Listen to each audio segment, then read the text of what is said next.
In Genesis 17, God makes a profound covenant with Abraham, a promise that shapes history. God pledges to make Abraham the father of many nations, establishing an everlasting bond. He changes Abram's name to Abraham, marking a new identity and destiny. God also promises that Sarah will bear a son, and from them will come kings and nations. The covenant includes a sign. Every male among Abraham's descendants must be circumcised.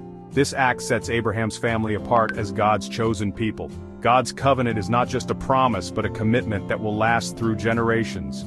Through Abraham, God's blessing will reach countless descendants and all nations of the earth. The covenant of Genesis 17 is a turning point, revealing God's faithfulness and the beginning of a great legacy.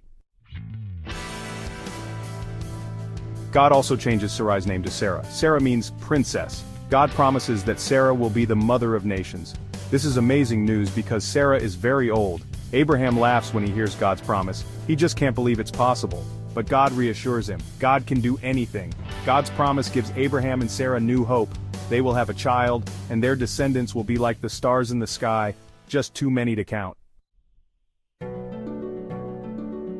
God promises Abraham's descendants a special land called Canaan. This land will belong to Abraham's descendants forever. God also makes another promise. He promises to be their God forever. God gives Abraham a sign of this covenant: circumcision. All males in Abraham's family must be circumcised. This is a physical sign of the covenant between God and Abraham. It shows they belong to God. Circumcision is a reminder of God's promise. It shows that God keeps his word.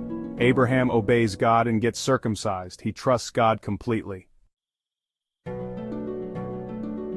Genesis chapter 17 is important for us today because it reminds us of God's faithfulness.